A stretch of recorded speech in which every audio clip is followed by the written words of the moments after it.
Suprema. En este día vamos a conversar sobre derechos humanos y empresas. Ayer tuvimos la primera jornada, resultó muy positiva, resultó además muy rica porque hubo un diálogo que es la idea que se genere con nuestros invitados que ya vamos a estar presentando. Recordarles también que estos seminarios son parte del proyecto Colecciones Jurídicas y hoy tenemos nuevamente a estos importantes invitados que ojalá se genere esta conversación que les decíamos ayer. Hubo no solamente con los 3 o 4 asistentes aquí en el escenario, sino los asistentes del Salón de Honor, porque finalmente y a través de redes sociales la idea es que vayan llegando preguntas, hubo reflexiones, consultas, incluso discrepancia que va haciendo muy rico el diálogo. Y lo mismo les digo a ustedes que la idea los vamos a escuchar y ahí les voy a ir contando cómo es el orden de cada una de las etapas, pero si bien queremos la exposición de cada uno de ustedes, también si alguien, esto me hace rabiar todo si alguien tiene alguna reflexión respecto al que dijo el otro y ordenadamente, qué bueno hacerlo, porque muchas veces quedan, me quedé con un punto, una observación y espero mucho tiempo después y ya se va hasta la idea, ¿ya? Así que vamos ahora a pasar a saludar a nuestros invitados. Vamos a comenzar con Antoni Pigrau. Él es catedrático de Derecho Internacional Público, licenciado y doctor en Derecho por la Universidad de Barcelona, profesor en la Universidad de Barcelona entre 1982 y 1992 y en la Universidad Rovira i Virgili en 1992 también, decano de la Facultad de Ciencias Jurídicas, director del Centro de Estudio de Derecho Ambiental de Tarragona, coordinador del Grupo de Investigación Consolidado de la Generalitat, tan en boga por estos días en Cataluña. Seguramente también vamos a estar hablando de algo de allá. Coordinador del Grupo de Investigación Consolidado, lo decíamos ya, Territorio, Ciudadanía y Sustentabilidad. Director de la Revista Catalana de Derecho Ambiental, miembro de European Environmental Law Forum Advisory Board, miembro de Advisory Board también de Network and Business. Miembro de la Junta de Gobierno del Instituto Internacional Catalán por la Paz, autor de numerosas publicaciones científicas relativas a los derechos del medio ambiente, los derechos humanos, el derecho internacional humanitario, derecho internacional penal y el mantenimiento de la paz. ¿Sí? Es lo que hay, dice Antoni. Bienvenido, muchas gracias por estar aquí. Judith Schonsteiner, ¿está bien? Profesora asociada de la Facultad de Derecho de la Universidad Diego Portales. Bueno, investigadora, eso es bien relevante en lo que se está desarrollando, lo conversábamos con Judith antes de comenzar, en el Centro de Derechos Humanos. Es también LLM en Derecho Internacional de Derechos Humanos en 2006 por la Universidad de Essex, en Inglaterra, y tiene un máster en Ciencia Política de la Universidad de Johannes Gutenberg de Mainz, en Alemania. Me van a disculpar el alemán, por favor. Y en 2001 y 2002 estudió en el Institut de Studies Politik de Estrasburgo, investigadora visitante del Max Planck, miembro del Comité de Edición del Anuario de Derecho Público de la Universidad Diego Portales, participó de la Comisión Asesora Presidencial sobre Inclusión Social de las Personas en Situación de Discapacidad entre los años 2014 y 2016. Miembro del claustro del doctorado en Derecho de la Universidad Diego Portales. En la actualidad investiga sobre las obligaciones estatales en el ámbito de empresas y derechos humanos y el acceso a la justicia en situación atinentes a estas responsabilidades, más específicamente sobre empresas estatales y derechos humanos. Responsabilidad directa e indirecta del Estado por acciones y omisiones de las empresas estatales en esta misma materia. Bienvenida, Judith. Gracias por la invitación. Y Alejandro Vera, también le damos la bienvenida, actual ministro de la Corte de Apelaciones, presidente de la Comisión de Libertad Condicional de la 9ª Región de Chile, vicepresidente de la Asociación Nacional de Magistrados de Chile, director de la Federación Latinoamericana de Magistrados. Por 21 años, profesor de Derecho de la Universidad Autónoma de Chile y de la Academia Judicial de nuestro país. Doctorando en Derecho de la Universidad Complutense de Madrid, magíster de Derecho de la Universidad Diego Portales de Chile también, posttitulado en Ciencias Políticas, diplomado en Administración y diplomático en Derechos Humanos, monitor de la Reforma Procesal Penal y Tribunales de Familia de la Academia Judicial de Chile, autor del libro Delito e Informática y de diversos artículos sobre la reforma judicial en Chile, publicados en Latinoamérica y Estados Unidos. Ha ejercido los cargos de secretario de comuna, juez de comuna, secretario Tribunal Asiento de Corte de Apelaciones y juez de garantía, juez de Tribunal de Juicio Oral en lo penal y miembro fundador de la Escuela Judicial de América Latina. ¿Está bien? Bienvenido. Gracias. Tremendo currículum. Y bueno, por eso les damos la bienvenida a los tres, para ya empezar a dar el vamos al primer tema y cómo hemos estructurado estos conversatorios. Hablar de derechos humanos es siempre complejo, hablar de derechos humanos y empresas, que era lo que ha trabajado la mayoría de nuestros invitados, es complejo también. El deber que tienen de respetarlo es más específico aún. Sin embargo, hay una inmensa gama de temas que se pueden abarcar, por ejemplo, la responsabilidad de las empresas por respetar a los derechos humanos, acceso a mecanismos de reparación judicial y extrajudicial, estatales y no estatales, principios rectores de Naciones Unidas, Plan Nacional de Derechos Humanos y Empresas, tendencias jurisprudenciales, en fin. Y de eso vamos a tratar de hacer la primera ronda de preguntas para iniciarnos en el tema. Antoni, primero empezar por usted, con lo que mencionábamos, si puede hacer una introducción, una contextualización respecto a las siguientes preguntas. ¿Cuál es la relación que existe entre derechos humanos y empresas, desde dónde surge y qué implica, para luego, tanto Alejandro como Judith, poder desprender también algunas ideas, más lo que puedan ustedes agregar con las temáticas que a ustedes les correspondan? ¿Bien? Bien. 7 a 8 minutos es nuestra primera ronda, ordenadamente, y ya luego nos empezamos a desordenar. Bueno. Buenas tardes. Antes de que empiece a contar el tiempo, quiero agradecer la invitación para participar en este acto, en estos seminarios. Es un honor y un placer estar aquí con ustedes. Entonces, entrando ya en la cuestión que me plantea, ayer veíamos cómo el paradigma de derechos humanos de la modernidad tenía algunos defectos y señalábamos que el tema de los derechos colectivos no estaba muy bien previsto. Hoy vamos a hablar de otro defecto de ese paradigma de la modernidad, que es que estaba pensado toda la construcción de los derechos humanos que conocemos como estándar, digamos, o como hegemónica, sobre la base de que eran instrumentos de defensa individual frente al poder. Y ese poder era el poder básicamente del Estado. Se presumía que siempre el poder sería el Estado. Hoy vemos que por la evolución del propio sistema económico global, resulta que la idea de los estados soberanos como únicos centros formales de poder, pues esto está muy diluido, y hay muchos otros poderes más o menos opacos, más o menos líquidos en la sociedad internacional, pues que tienen capacidad de actuar y capacidad de influir y capacidad a veces muy superior a los propios estados. Entre esos sujetos, esos actores están sin duda las empresas, especialmente aquellas empresas que por su dimensión tienen una capacidad de operar a gran escala prácticamente en todo el mundo a través de unas redes de filiales, etc., ¿no? Entonces hemos visto un proceso además de concentración de la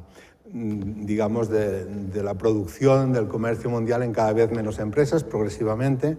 Por tanto, tenemos empresas cada vez más grandes y por tanto con cada vez más poder. Cada vez más poder en relación con los estados, que hace que en algunos casos simplemente tengan más poder que los estados donde trabajan, y también más capacidad potencial de crear impactos positivos, pero también de crear impactos negativos.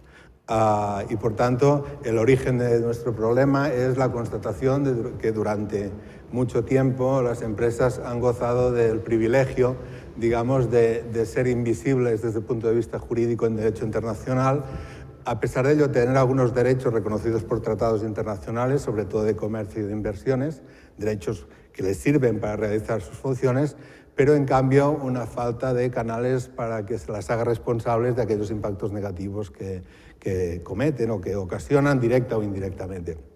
Por tanto, una cierta impunidad, si se permite la palabra, respecto a las consecuencias de aquello que hacen.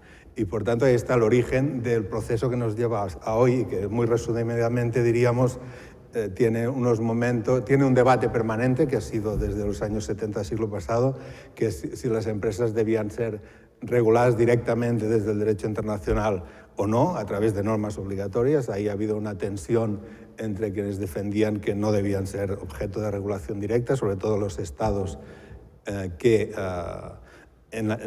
originariamente estaban detrás de la acción de estas empresas. Antonio, ¿y esta impunidad se habla históricamente? ¿Se ha tenido que perder o depende del tamaño? Mientras más grande, más impune una empresa. Digamos, impunidad en el sentido de que tienen derechos reconocidos y no tienen responsabilidades reconocidas. No hay un tribunal internacional donde acudir para demandar a una empresa, normalmente, salvo algunas excepciones muy concretas, pero que no entraremos ahora. Y por tanto, esto ha sido, yo creo, siempre. Lo que pasa que, digamos, la reacción social frente a esto se produce cuando esos impactos son muy grandes o más grandes y rebasan ya lo local, ¿no? El pequeño problema con un río, con una cuestión concreta de unos derechos laborales en una empresa, y se convierte en impactos más grandes, y esto tiene que ver con el proceso de los últimos decenios, ¿no? Y para no alargarme mucho más, la idea es que ha habido este debate, y este debate se ha intentado llevar primero por intentos de regulación internacional de las empresas transnacionales, ya en los años 70 las Naciones Unidas, a inicios del siglo XXI también en el 2003, que no han fructificado. Y la respuesta de las empresas fue lo que llamaríamos la doctrina de la responsabilidad social corporativa, que es una doctrina por la cual las empresas de manera voluntaria asumen unos estándares de conducta frente a aquellos grupos humanos con los que se relacionan más. Los consumidores, los trabajadores, la comunidad donde operan, etc. Esos mecanismos voluntarios se han desarrollado muchísimo, algunos de manera internacional y global, como las líneas directrices de la OCDE del 76, o la declaración tripartita de la OIT del 77 o el Pacto Mundial del 2000. Otras a nivel sectorial, tenemos muchos códigos de conducta sectoriales aplicados a empresas mineras, a inversiones, a cadenas de suministros, a empresas de seguridad privada, etc. Ay, perdón. Tenemos también una multitud de empresas que tienen su propio código ético. Entonces, el problema, todas estas actividades son perfectamente legítimas, lo que pasa es que tienen sentido en la medida en que no sean simplemente una pantalla para generar imagen buena sin que haya para dentro de la empresa una consecuencia, ¿no? Y por tanto ahí está uno de los debates. Y los últimos, la evolución más reciente, diríamos, está en lo que se conoce como Principios Rectores de las Naciones Unidas sobre Empresas y Derechos Humanos, que se adopta en 2011 en el Consejo de Derechos Humanos por unanimidad, y que es el documento, diríamos, que ha tenido más consenso y que teóricamente debe ser la base, y de hecho ya está influyendo en la revisión de muchos textos en muchos ámbitos distintos, y también es el que inspira esos planes nacionales que se han ido aprobando. Creo que ya son 18 los que se han aprobado, los últimos de los cuales en España y en Chile justamente este año. Y en 2014, última cosa que digo, la tendencia que defiende las normas obligatorias también consiguió un pequeño triunfo en el Consejo de Derechos Humanos en 2014 al aprobarse la creación de un grupo intergubernamental para negociar un posible tratado vinculante para las empresas. Entonces, digamos, es un tema en absoluta ebullición, podríamos decir, en todo el mundo, y yo creo que es un proceso irreversible, ¿no? Otra cosa es que vaya más despacio o más deprisa. Sí, y después cuando vayamos acotando a lo mejor los mismos temas de qué tipo de empresa, por ejemplo, mencionaba las mineras cuando han pasado casos que son muy emblemáticos además o muy extremos por otra parte, y ahí recién se empieza a lo mejor tardíamente a plantear tanto de los problemas que vamos a conversar aquí. En el derecho internacional, por ejemplo, y ahí ahora es el turno de Judith, en relación con el acceso a mecanismos de reparación, ¿cuál es la comparación o la situación comparativa respecto a Chile? Los estándares de derechos humanos son a los que me voy a referir, son estándares obligatorios, son vinculantes, no son como los principios rectores que consideramos soft law y que no obligan directamente a los estados ni a las empresas. Lo que aquí me preguntaste son estándares vinculantes a través, por ejemplo, de la Convención Americana sobre Derechos Humanos, los pactos internacionales de derechos humanos, el Pacto de Derechos Civiles y Políticos, el Pacto de Derechos Económicos, Sociales y Culturales. Y las obligaciones ahí son vinculantes para Chile en la interpretación que ha llevado a cabo el respectivo órgano de tratado. Y en ese sentido, el Estado está obligado a proveer acceso a la justicia. ¿Ya? Eso significa asistencia judicial, asistencia legal, ¿ya? Si necesario gratuita. Significa un debido proceso y significa también eficacia de la justicia, que efectivamente un fallo favorable también efectivamente sea implementado finalmente.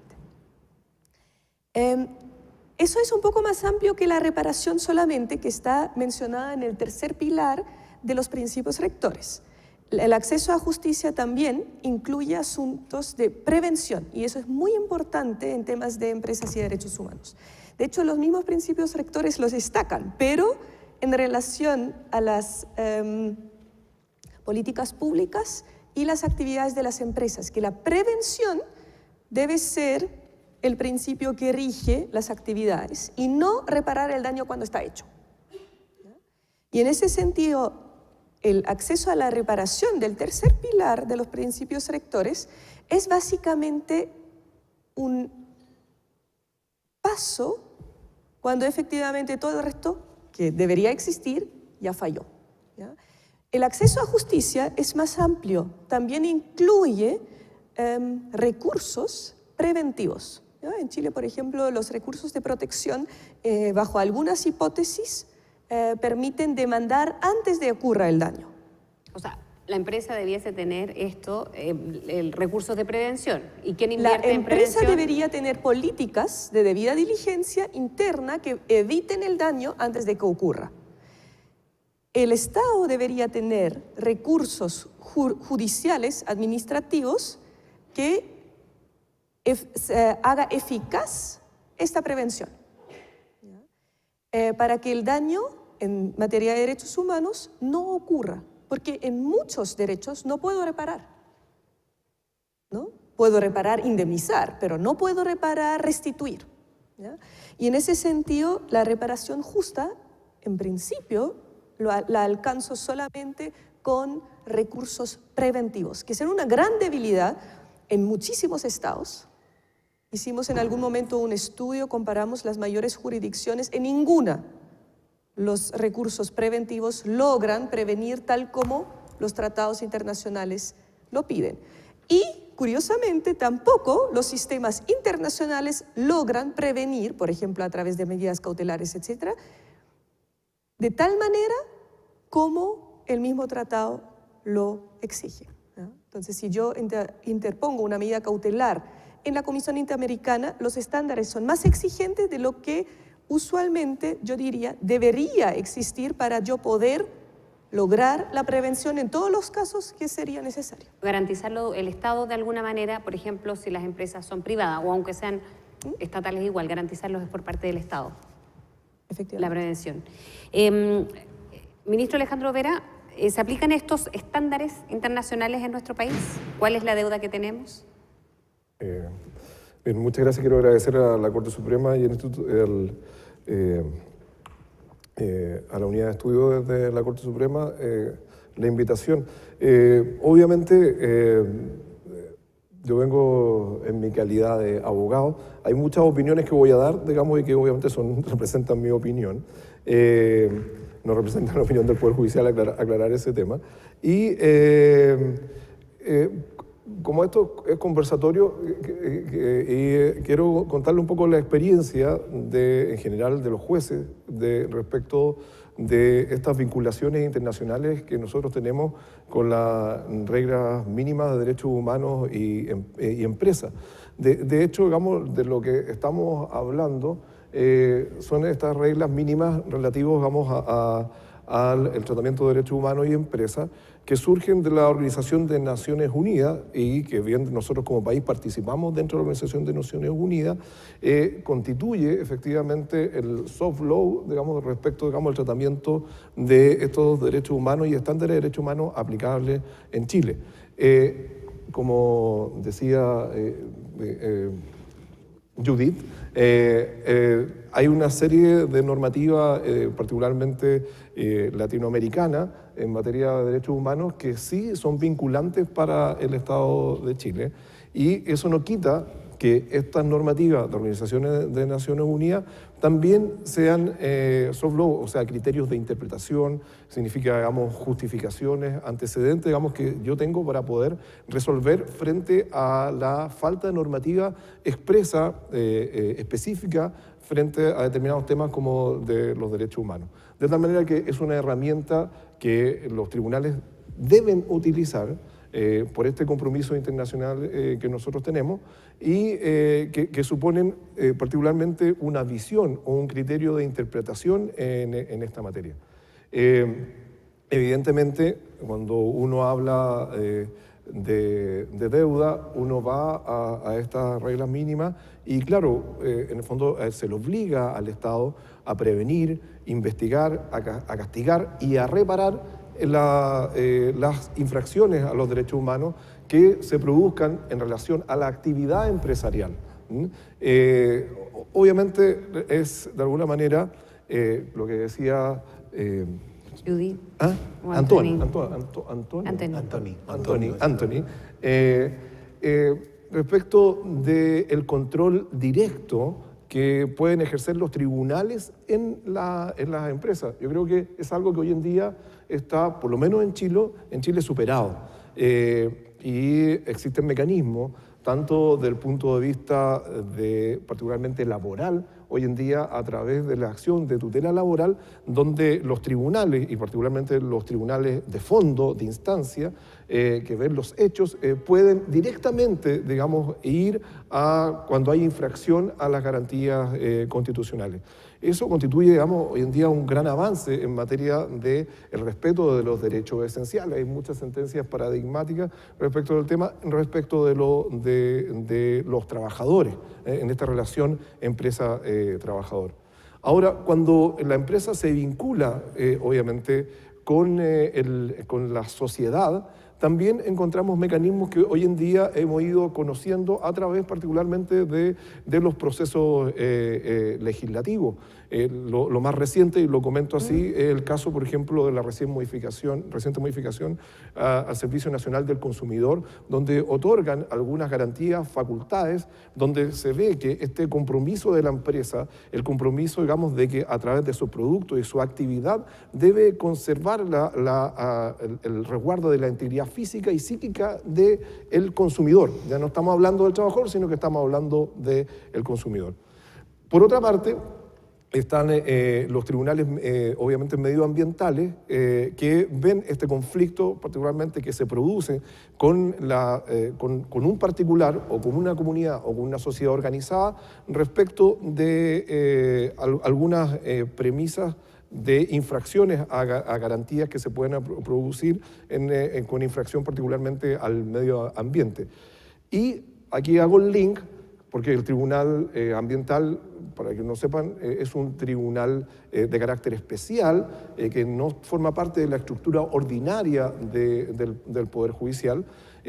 Sin embargo, sí se puede recurrir de las decisiones de este tribunal, digamos, a la excelentísima Corte Suprema, y hago el link porque junto con esto, y particularmente esta actividad que desarrolla hoy en día los tribunales ambientales, antiguamente y todavía en parte la desarrollan las Cortes de Apelaciones a través del recurso de protección, cuando se ven afectados, digamos, algunas garantías en general de la sociedad, de la comunidad, cuando hay esta actividad empresarial supone, digamos, alguna afectación de garantías constitucionales. De tal manera que en ese aspecto, cuando uno dice, claro, hay mecanismos, también a través de estas mismas organizaciones, esta institucionalidad particularmente dada por los tribunales ambientales, por el CERNAC, por el recurso de protección en el caso, digamos, de las Cortes de Apelaciones, y también en los juzgados civiles. Hoy en día la sociedad puede participar a través de grupos o colectividades o grupos organizados para interponer las acciones, digamos, no solamente el particular en sí, sino que para interponer estas acciones, digamos, que cuando hay afectación de derechos esenciales. Y por último, quiero referirme, digamos, a algo, obviamente que yo estoy en una zona, trabajo en una zona, yo, de hecho, igual que muchos de ustedes quizás han nacido y se han sido criados en Santiago, yo he sido nacido y criado y he trabajado todo el tiempo, digamos, en Temuco. Y obviamente es donde el convenio de la OIT, el 169, tiene una importante digamos, aplicación, y que de alguna manera han habido algunos fallos, algunas jurisprudencias que dicen relación con un elemento principal, en el fondo, y que es el elemento del derecho humano y el derecho esencial a la participación. ¿Ah? Yo creo que, claro, cuando hablamos de los derechos colectivos, el derecho como derecho colectivo o como derecho individual, en el fondo el derecho de la participación democrática, en el fondo es algo básico. Y el convenio 169 surge como un estándar de democracia, en el fondo, y de participación superior a lo que nosotros estábamos normalmente acostumbrados. Entonces, en el fondo, a muchos ciudadanos e incluso a muchos empresarios les pareció como una suerte de discriminación positiva respecto de determinados grupos, en este caso grupos indígenas y tribales, respecto de participación democrática. Pero el convenio, no, según mi opinión, obviamente esto es una opinión, más que hablar de un reconocimiento a los pueblos indígenas, es un reconocimiento de participación democrática, es un reconocimiento al derecho fundamental de participación. Y en ese contexto, obviamente, nos permite conversar y hablar, digamos, de estos temas, quizás de una visión distinta de un derecho que no está consagrado en nuestra Constitución, que aparece, digamos, un poco quizás de repente atenuado respecto a otras experiencias internacionales, no particularmente de la parte norte de Europa. Quiero dejar hasta aquí el tema, digamos, para que después... Sí, quedaron, me imagino, algunos temas para agregar. Solo recordarles que hashtag colecciones jurídicas PJUD es el hashtag. Si quieren hacer alguna pregunta a través de Twitter, también pueden irla pensando para pasarles el micrófono. Hay varias preguntas que se deducen, y me imagino yo que escuchando a un invitado a otro, quedan pendientes por parte de ustedes como para agregar. Por mi parte, en Chile estamos invirtiendo, o el Estado está garantizando estos derechos humanos en las empresas. ¿Cuánto finalmente de prevención hay hasta que pasan? Porque finalmente hablaron de las mineras, en el caso de Antoni, claro, uno se acuerda de los 33 mineros y cómo surgió el tema de cómo el Estado garantizó, no era en esa mina San José, sino cómo empezó eso después a conocerse que sí habían pasado en otras o casos muy similares. Lo que pasa es que no fueron 33 y no fue con un caso tan extremo. Pero ahí nos planteamos tantas cosas, por eso finalmente se replicaban no solamente en la minería, a lo mejor en muchos otros casos. Por eso ahí me surge la pregunta a partir sacando de lo que decían varios de ustedes, ¿cuánto se está invirtiendo en prevención? ¿Cuánto está garantizando el Estado en cuanto a que las empresas privadas o del Estado garanticen estos derechos humanos? Judy, a ti te me ha quedado algo pendiente. Sí. Nosotros en 2016 hicimos un estudio línea base sobre empresas y derechos humanos que fue encargado por el Instituto Danés de Derechos Humanos. ¿Qué año? 2016 ya. Salió ya. El trabajo 2015-2016. Es un estudio que toma los principios rectores y hace un mapeo de la regulación estatal en todos los ámbitos económicos o que tienen que ver con las empresas. Entonces también servicios públicos privatizados, empresas estatales, compras públicas, etcétera, etcétera. Cuidado. ¿Ya? Y nos dimos cuenta que, claro, está mejor la regulación que hace 10 años, pero está altamente deficiente, ¿ya? Porque no da los incentivos e instrucciones claras a las empresas de qué tienen que hacer para que no se violen los derechos humanos. Entonces se tendrían que inventarlos en el camino y el Estado no lo exige.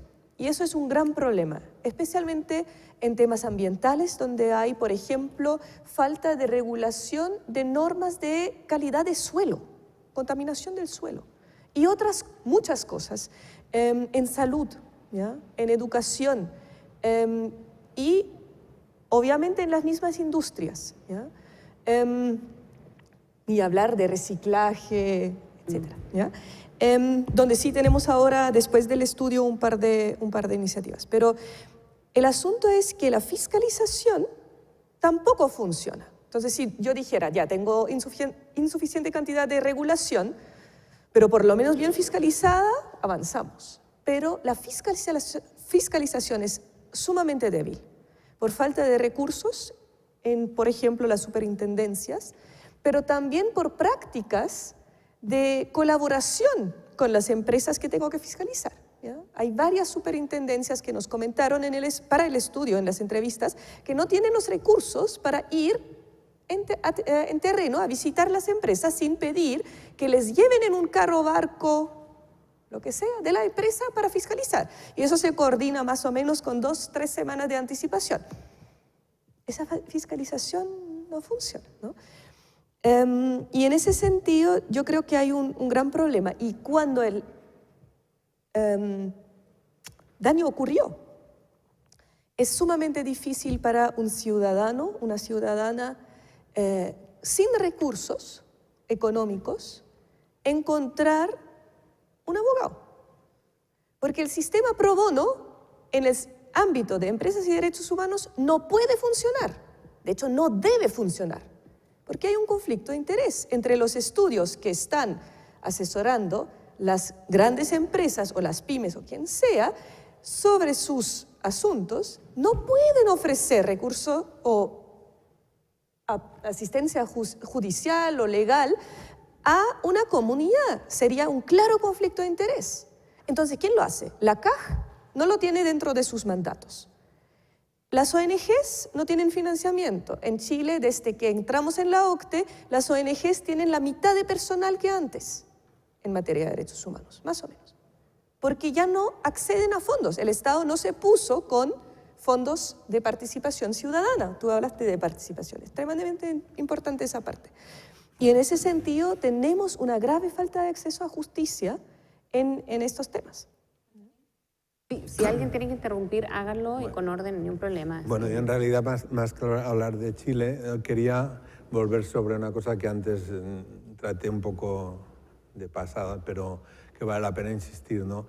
Y es que el planteamiento de estos principios rectores, como dijo muy bien Judith, se refiere al estándar de los derechos humanos reconocidos internacionalmente en los pactos de derechos humanos de Naciones Unidas, en los convenios regionales, en las normas que tienen que ver con los convenios básicos de la Organización Internacional del Trabajo y relativas a pueblos indígenas y a derecho internacional humanitario, sobre todo en situaciones de conflicto. Este es el marco legal. Y estas obligaciones de respeto a los derechos humanos son para todas las empresas, sean pequeñas, sean grandes, sean medianas, sean públicas, sean privadas, eso afecta a todas las empresas. Y el estándar de cumplimiento que se establece es establecer esos procedimientos de diligencia debida, que significa básicamente que haya un compromiso político por parte de la empresa de respetar los derechos humanos y poner en marcha un mecanismo de diagnóstico de en qué medida sus actividades pueden tener impactos negativos sobre los derechos humanos potencialmente. Y esto vale igual para una minera que para una empresa que para una una cadena de supermercados, que para una empresa editora, que para una empresa de productos informáticos. Todas tienen que hacer el ejercicio de pensar cuál es el potencial impacto negativo que es su actividad. Y no solo su actividad, sino su actividad y las de su cadena de suministro, de dónde importan, a dónde exportan y qué implicaciones puede tener eso para los derechos humanos aquí o fuera. Y una vez se ha hecho este diagnóstico, que naturalmente será mucho más fácil de hacer en una empresa de 4 trabajadores que tenga una librería, ese análisis de impacto pues puede ser muy sencillo, mucho más que una empresa de 1000 trabajadores que se dedica a una industria extractiva, ¿no? Pero todas tienen que hacer ese ejercicio. Pero ¿cómo se hace ese ejercicio cuando pues, no está acá afuera, ¿no? Porque si alguien no lo establece, por eso yo hablaba de alguien, lo dijo Judith, parece, si no lo garantiza alguien, por lo menos acá es bien difícil que pase, no bueno, pasa pero cultura. ahora llegaremos a eso. Esto es la segunda parte. Lo que dice ese criterio es que tienen que hacer este diagnóstico, tienen que deducir de ahí unas medidas preventivas para, como han detectado posibles riesgos, ver qué cosas tienen que hacer internamente para que eso no suceda. Tienen que, por tanto, en su estructura, pequeña o grande, tienen que determinar qué personas son responsables de sus procesos y, si a pesar de todo sale mal, tienen que tener mecanismos de reparación para ese daño que han contribuido a causar. Este sería el esquema. Pero los principios rectores de Naciones Unidas dicen que las empresas deberían hacer esto. Y entonces les dicen a los estados, pero ustedes tienen la obligación de proteger. Por tanto, si alguien tiene que obligar a las empresas a hacer eso, son los estados. Si los estados en sus planes nacionales se limitan a repetir lo que dicen los principios, las empresas deberían. Entonces ahí tenemos un círculo vicioso donde no avanzamos. Entonces los estados evidentemente lo tienen muy fácil para vincular a las empresas públicas, de propiedad pública, a esas tareas, pero tienen que afrontar también el control o la introducción de esa cultura de la dirigencia de vida para derechos humanos, porque para otras cosas la tienen las empresas clarísima. Cuando se trata de decir cómo invierten, hacen evaluación de riesgos. Cuando se trata de decir una fusión con otra empresa, hacen evaluación de riesgos para el negocio. O sea que no es una idea desconocida, pero aplicada a derechos humanos, para muchas empresas es una idea completamente impensable. Es decir, porque jamás se han planteado que lo que hacen ellos tenga nada que ver con los derechos humanos. Y eso hace que, además de establecer medidas regulatorias para exigir que las empresas cumplan eso, exigencia que tiene que ser modulada, porque no es lo mismo una empresa extractiva que opera en países en conflicto que una empresa, que una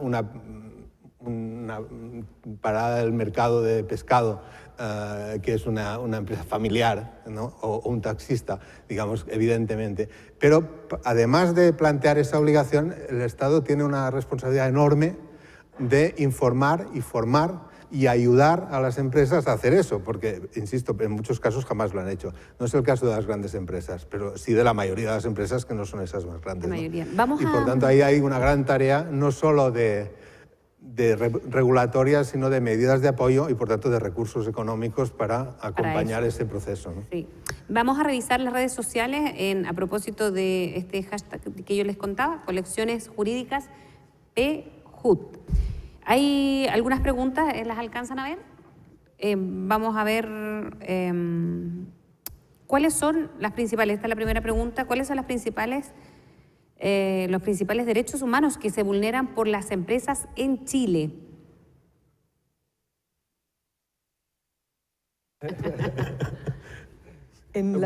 ¿Sí?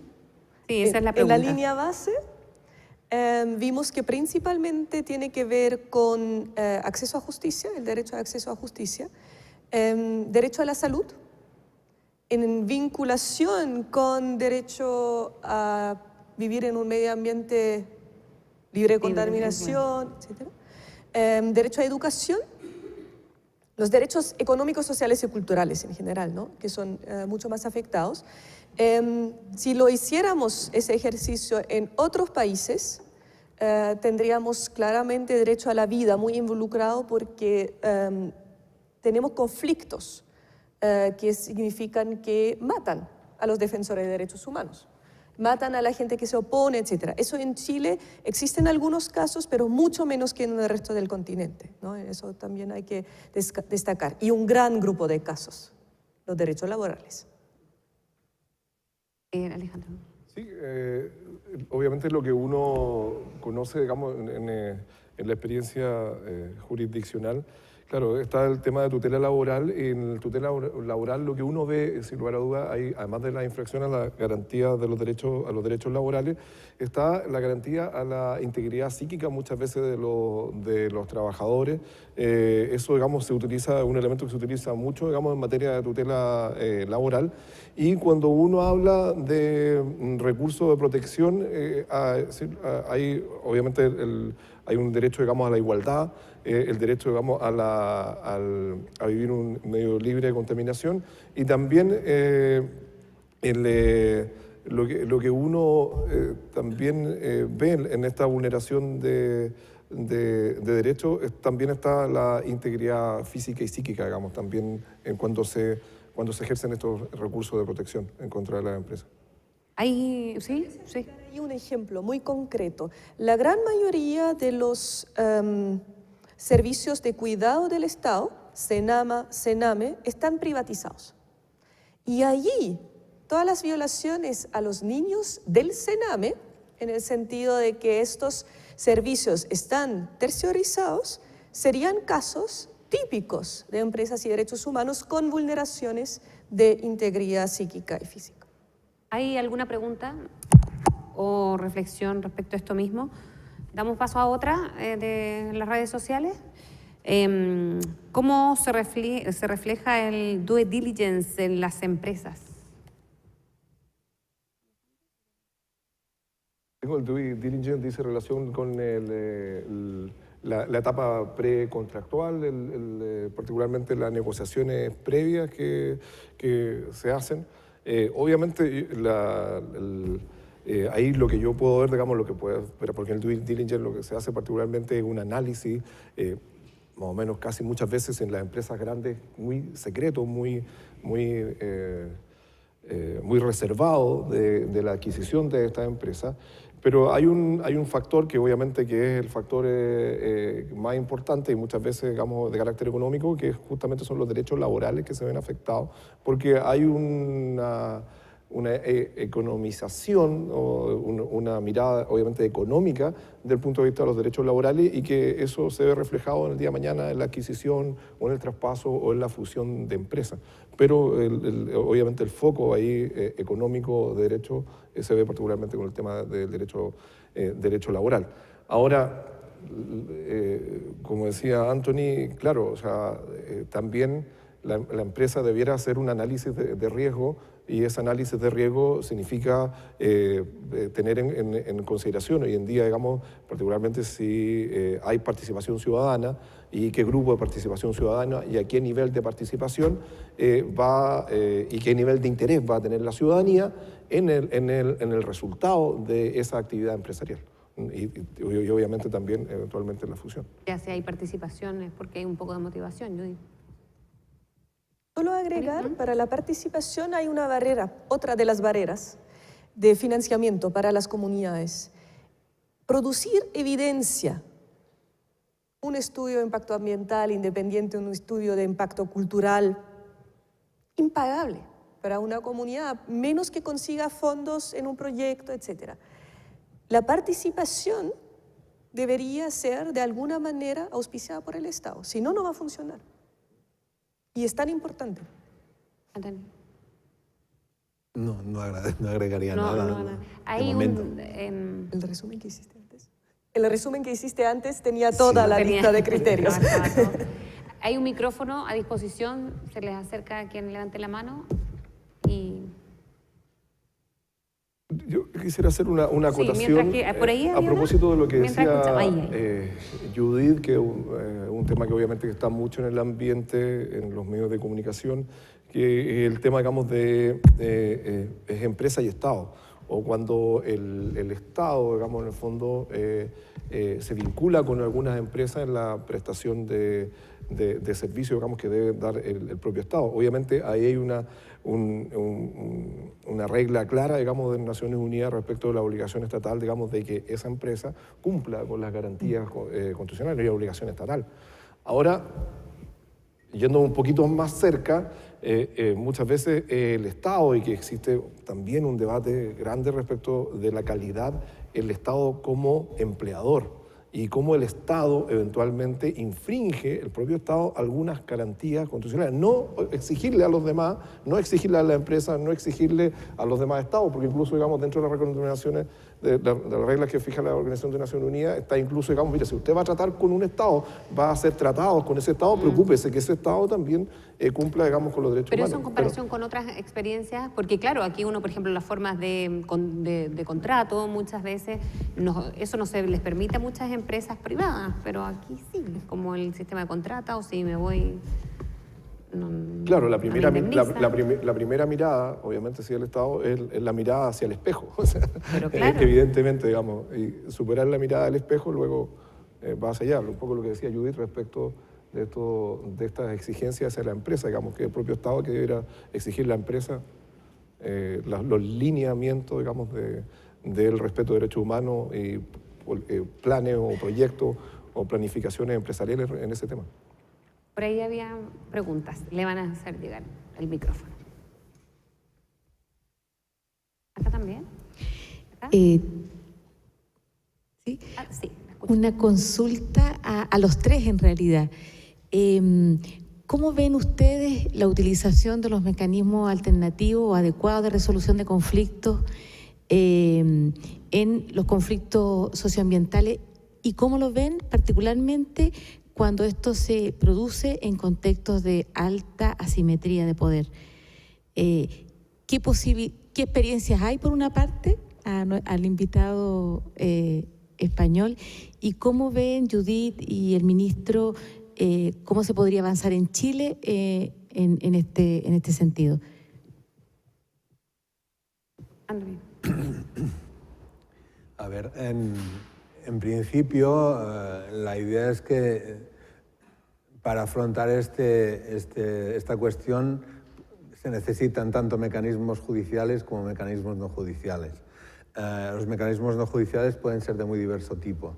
Pueden ser mecanismos de reclamaciones dentro de la propia empresa. Esta es una fórmula que existe en bastantes empresas y normalmente este tipo de mecanismos sirven cuando el conflicto todavía no ha llegado a un punto álgido, es decir, cuando se está en la fase preventiva, cuando todavía es una diferencia de posiciones, digamos, y naturalmente si la empresa tiene una voluntad real de afrontar el problema y no sea simplemente un mecanismo de imagen, ¿no? Sino que sea un mecanismo. Entonces, para digamos, conflictos de muy baja intensidad o de muy poco desarrollo, este tipo de mecanismos de queja de las empresas puede funcionar.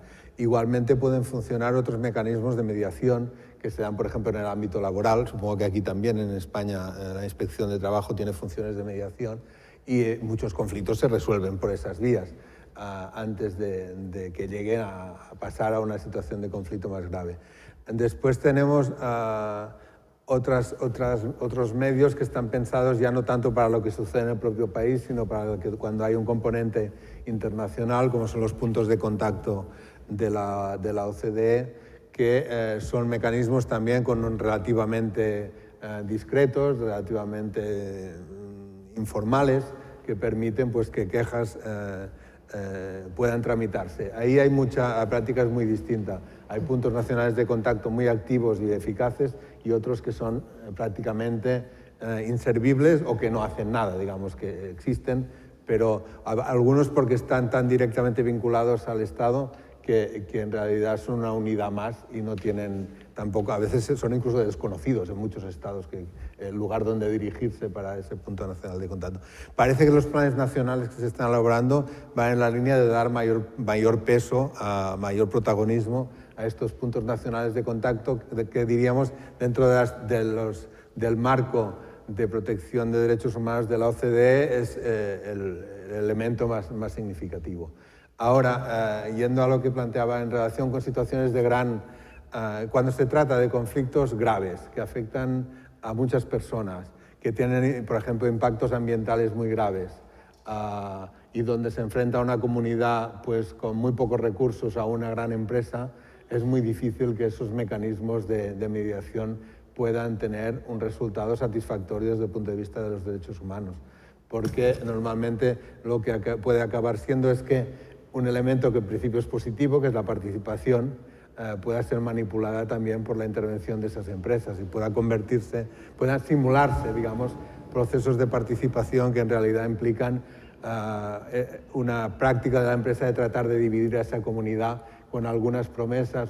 Tenemos muchos ejemplos de indemnizaciones, por ejemplo, pactadas después de daños con comunidades que se pacta que nunca más van a poder reclamar en ninguna parte por vía civil y se les da una cantidad que luego se descubre que es absolutamente insuficiente ni para afrontar los gastos médicos que va generando en el futuro y que en ese momento no se conocían la propia contaminación. Por tanto, cuando se trata de daños graves que ya se han producido, es bastante difícil que estos mecanismos informales sean eficaces para resolver el problema, ¿no? Pueden disimularlo, pueden aparcarlo, pueden permitir o impedir que la comunidad siga reclamando nada por estas vías.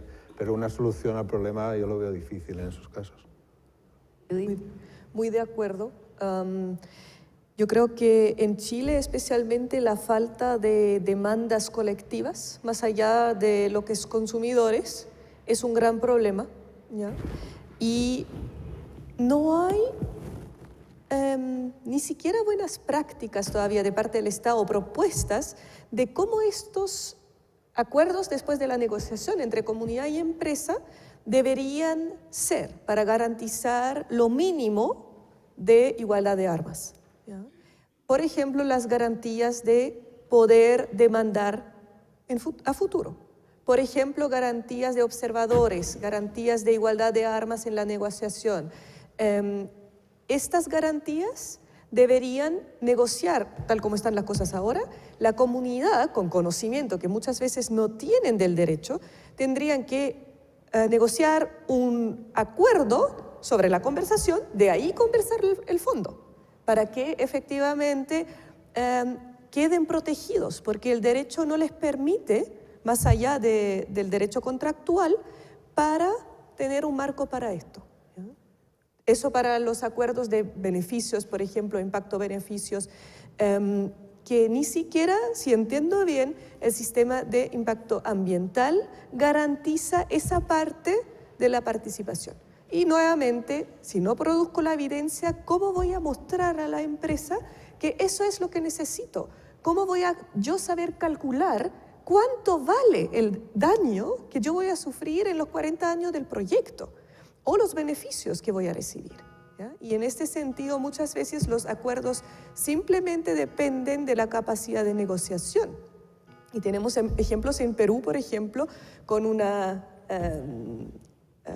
básicamente una línea de transmisión de gas que tenía que conversar con muchas comunidades. Y los montos del impacto, a pesar de que el impacto es muy similar, variaban muchísimo, simplemente dependiendo de la capacidad de negociación del presidente de la comunidad.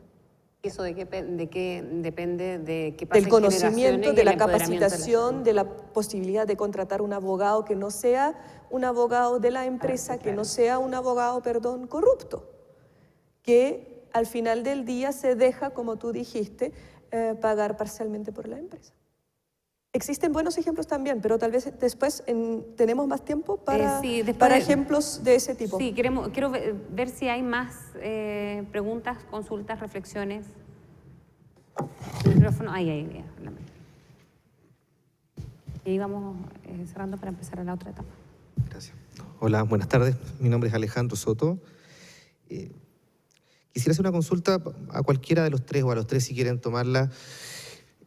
Uno se da cuenta que, esta es una materia incipiente, por lo que uno ve, a pesar de que ya lleva algunos años de desarrollo. Su primera expresión más concreta ocurrió hace poco tiempo atrás, no más de 6 o 7 años.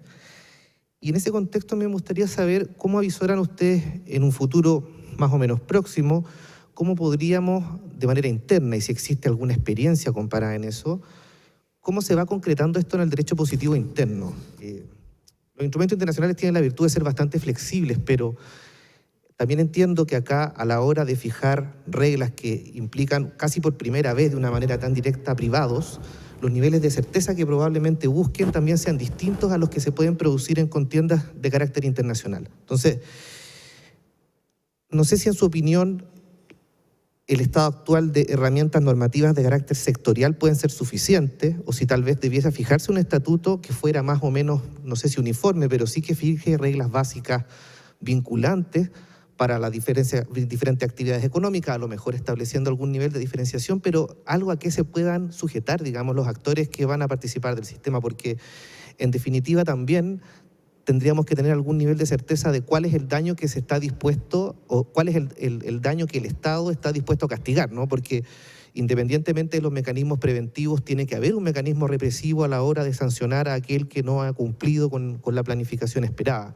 Porque además es un costo que también tiene que ser incorporado por la empresa y por las empresas de distintas envergaduras, porque a veces uno piensa en los grandes actores, pero hay sumas de empresas muy pequeñas que también producen daños que a lo mejor no tienen una repercusión tan grande a nivel nacional, pero sí a nivel comunitario. Entonces, me gustaría saber cómo ustedes avisoran esa recepción a nivel interno de este tipo de esta problemática, porque me parece que hay que dar un paso más, digamos, no puede bastar un instrumento internacional, ni tampoco a lo mejor las recomendaciones o prácticas que se den de alguna manera, y particularmente en países que están en niveles de desarrollo inferiores al resto de la comunidad, probablemente necesitemos esos elementos de certeza, no solamente para los administrados, en este caso, o los sujetos obligados que son las empresas, sino también para el propio jugador, me imagino yo. Entonces, no sé cómo avisoran ustedes ese proceso que puede ser largo, corto, pero que a mí me causa una inquietud relevante a la hora de pensar en cómo concretarlo.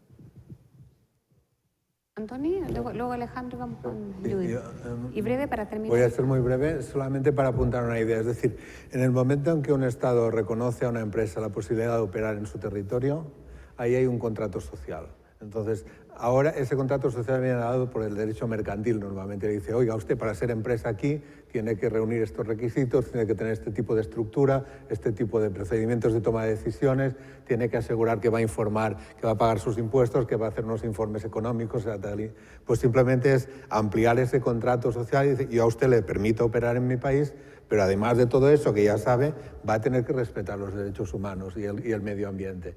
Y por tanto, tiene que integrar en su cultura empresarial, igual que integra otras prácticas, esa práctica. Y para eso, obviamente, hay unos estándares internacionales que luego, a la hora de traducirse en exigencia de reportes, por ejemplo, o en fiscalización concreta, pues no va a ser la misma la que merece una empresa de 5 trabajadores que una de 1000, ¿no?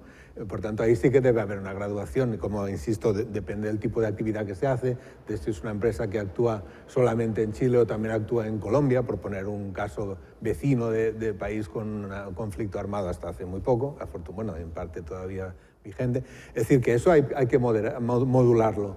Pero yo creo que el punto de partida de la filosofía es el mismo que permite actuar en una empresa, en un Estado, es ampliar esas reglas básicas de funcionamiento de la empresa y, por tanto, introducir el propio Estado y las empresas esa cultura de que eso forma parte de sus obligaciones con la sociedad, ¿no? Entonces, si lo veo para corto plazo, pues no sería tan optimista. Yo creo que es un proceso que va a ser lento, que dependerá de la voluntad política de cada Estado de tomar en serio esto. Y poner medios porque en una primera fase, insisto, habrá que ayudar a las empresas a entender esto y habrá que dar mecanismos, habrá que facilitar las cosas para que puedan introducirse y, por tanto, quiere decir no solo una voluntad política, sino gente preparada, formación, recursos, pero yo veo que por ahí es el camino, ¿no? Quiero pasar a la segunda etapa a propósito de esta misma pregunta. Si Antoni nos puede contar su experiencia de mecanismos precisamente de resolución de conflictos en Europa, o que se hayan implementado en Europa y de los que nos pueda compartir. Mecanismos de resolución de conflictos no judiciales hay algunos, pero son poquitos. ¿Sí? Por ejemplo, una cosa interesante es los acuerdos que tienen algunos sindicatos internacionales con empresas multinacionales concretas, los acuerdos marco globales que se llaman, los AMG, y que representa ponerse de acuerdo una organización sindical internacional con una gran empresa. Por ejemplo, en España Inditex es una de las que tiene un acuerdo de este tipo y, por tanto, pero hay varias, hay por lo menos 30 o 40 grandes empresas que tienen acuerdos de este tipo y eso implica que hay un comité de seguimiento mixto entre empresas y sindicatos. Eso sobre todo se orienta mucho a temas laborales, pero no solamente a temas laborales, y eso permite cuando se detecta que, claro, estas grandes empresas, en el textil, por ejemplo, tienen una multitud de pequeñas empresas repartidas por el mundo que solo trabajan para ellas. Es decir, que ellos se llevan el 100% de la producción de esa pequeña empresa, por tanto forman parte integral de toda la cadena.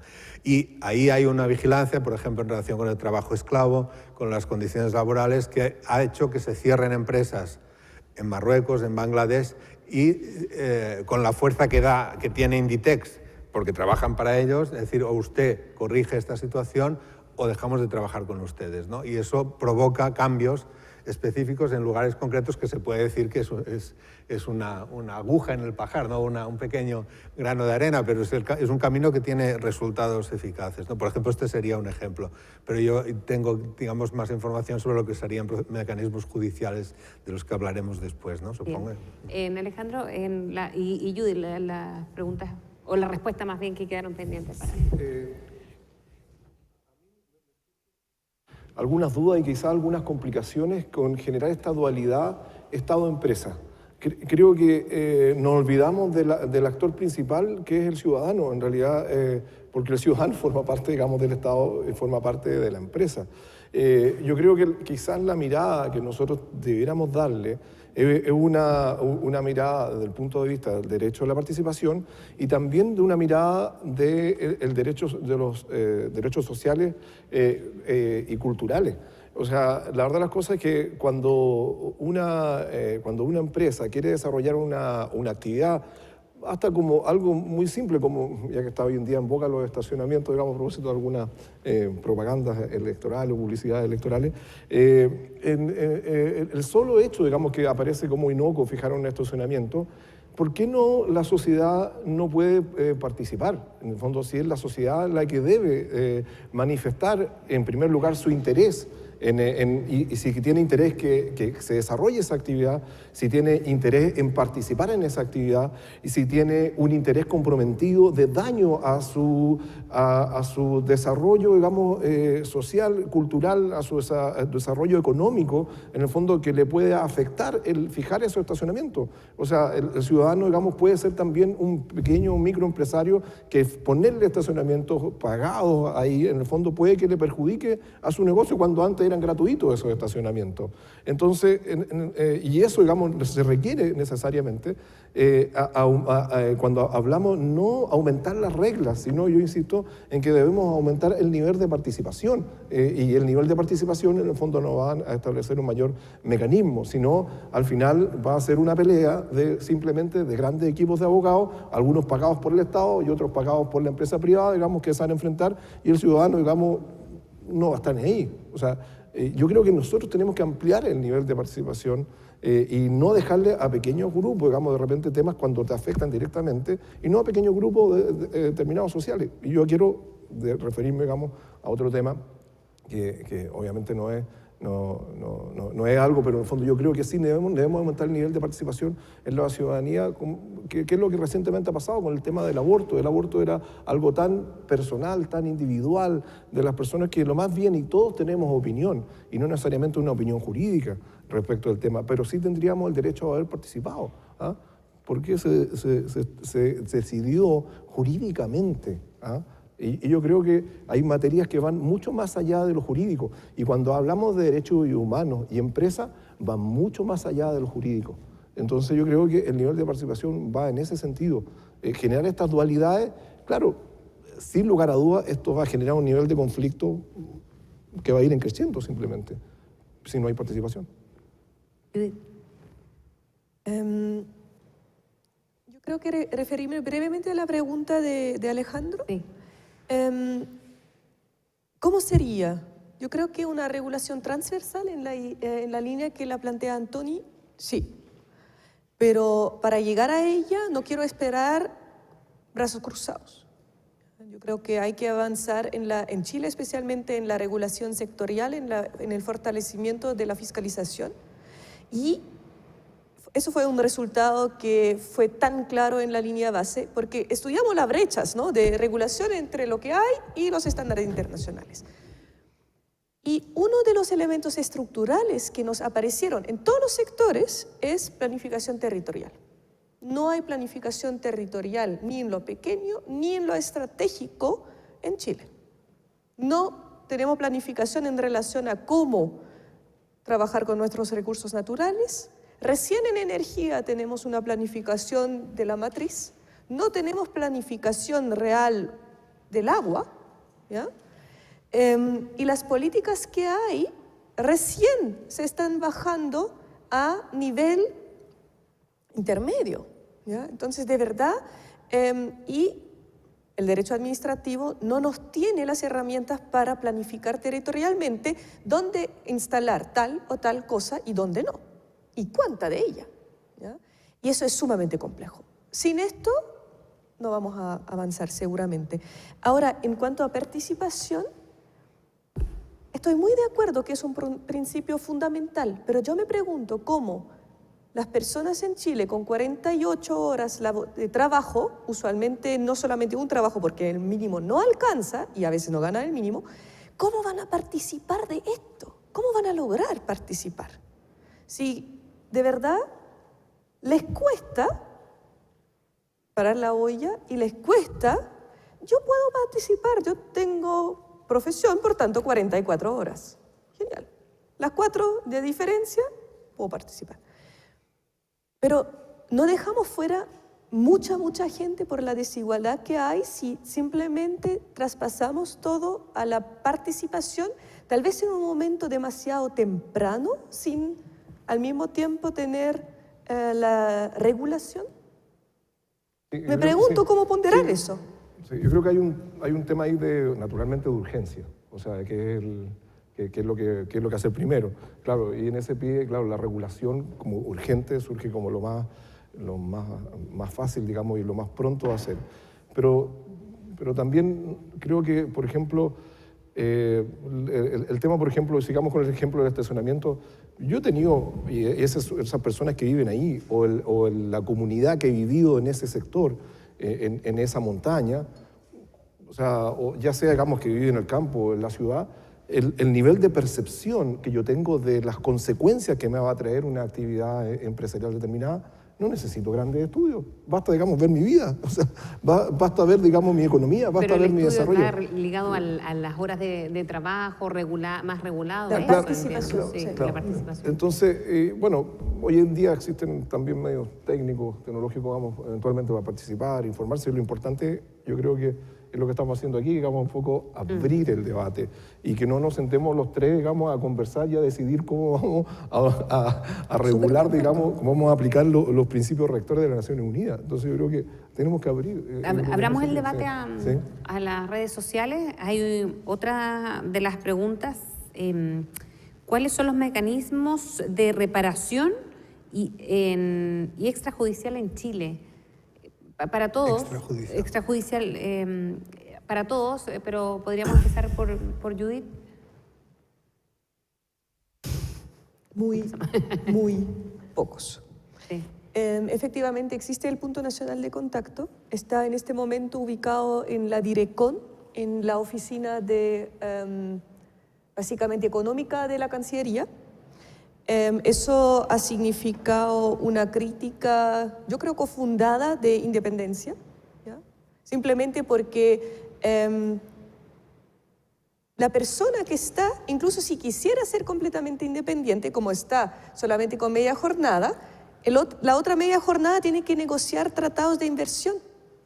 Entonces es muy difícil, con la mejor ética profesional. Es muy difícil. Y está poco financiado, tiene muy pocos casos, está desde 2016, 2015, ya no tiene casos. Ha tenido 2 o 3 buenos antes, pero es muy desconocido.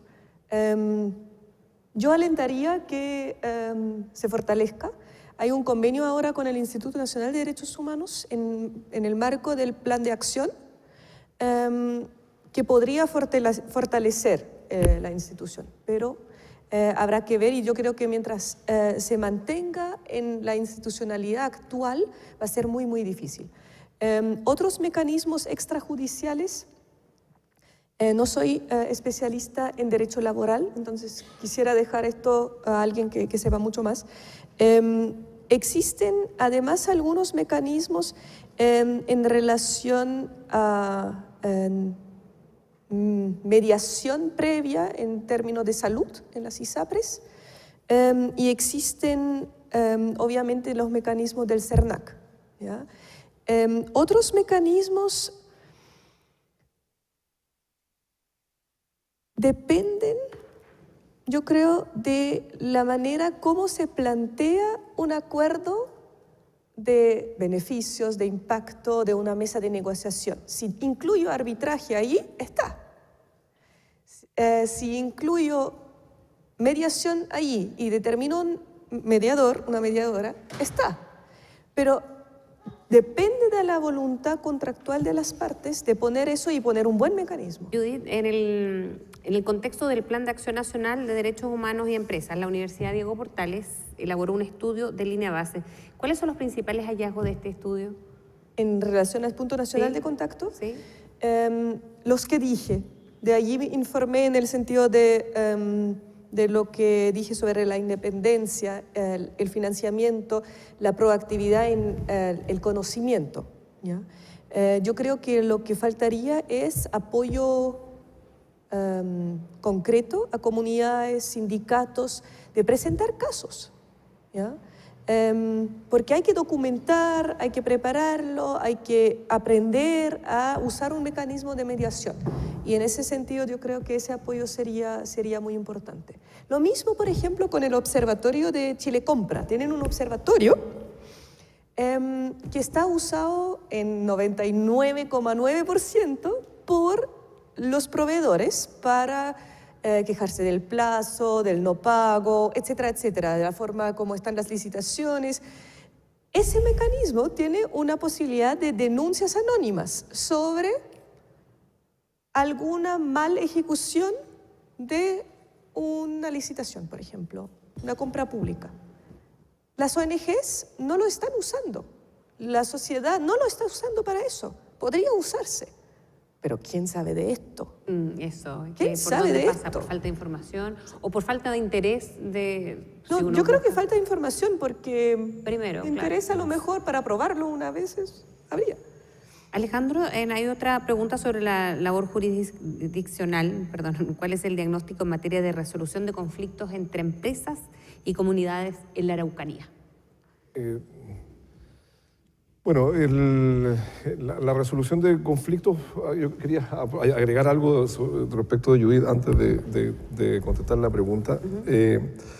Además, hay algunas otras dificultades que se presentan también respecto, digamos, de las mediaciones, porque las mediaciones, primero que nada, muchas veces se dan, si se trata de una persona de escasos recursos, con la Corporación de Asistencia Judicial, que todos sabemos, digamos, los problemas que origina, porque normalmente hay abogados de turno que no tienen permanencia en el cargo, o son alumnos, digamos, que tampoco tienen mucha permanencia, digamos, en esta oficina, de tal manera, digamos, que los abogados encargados de la mediación muchas veces, digamos, tienen un grado de debilidad respecto de otras mediaciones que puede tener la empresa. En el caso, por ejemplo, de la salud, se puede llegar a mediación, pero son ambas partes, el reclamante y el reclamado, que tienen que pagar sus propios abogados también. Entonces, y mirado desde el punto de vista de las regiones, lo que nos afecta, e incluso hay algunos organismos que solamente funcionan en Santiago, entonces tampoco, digamos, están en provincia, y eso es, o sea, en regiones, que también genera, digamos, un criterio de desigualdad ya geográfica respecto a la posibilidad de llegar a alguna mediación. O sea, cuando uno habla, digamos, de posibilidad, hay mucho que hacer.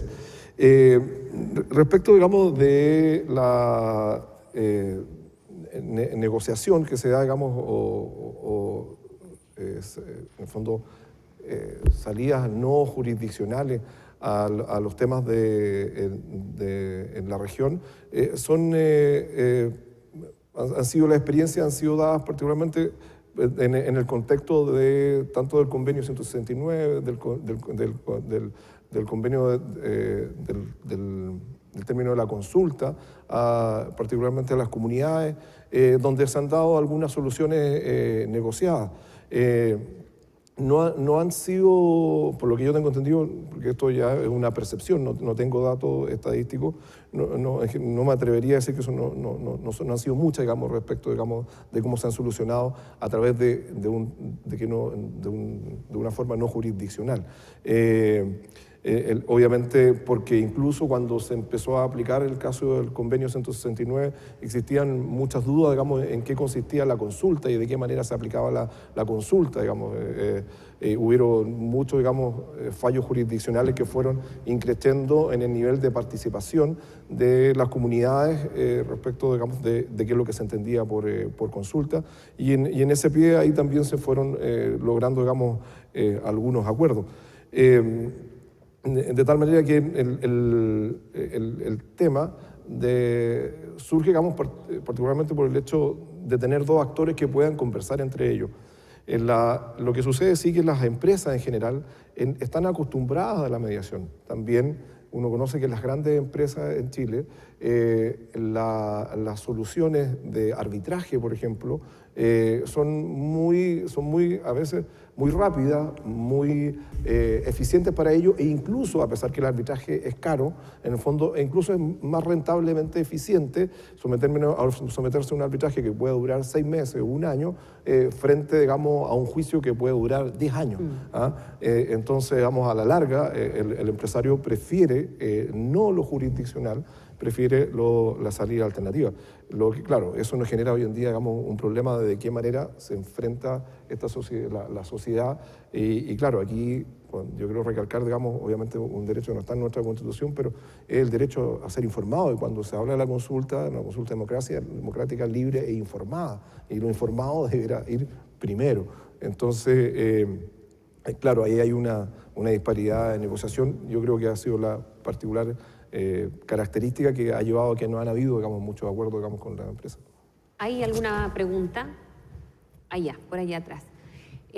Vamos a ver si se animan a otras preguntas para después hacer palabras de cierre, que nos indica que después puede haber reflexión y palabras de cierre del público también. Buenas tardes. Mi pregunta va en relación a lo que acaba de hablar usted, ministro, respecto de las empresas y de los arbitrajes. Por ejemplo, pasa mucho con las compañías de seguro. El ciudadano va a una compañía de seguro, le nombran un liquidador, el liquidador que trabaja para la compañía de seguro, aunque digan que son independientes, trabaja directamente. Entonces, un ciudadano común y corriente no tiene los mismos derechos, entre comillas, que una empresa. La empresa siempre va a estar por sobre el ciudadano normal.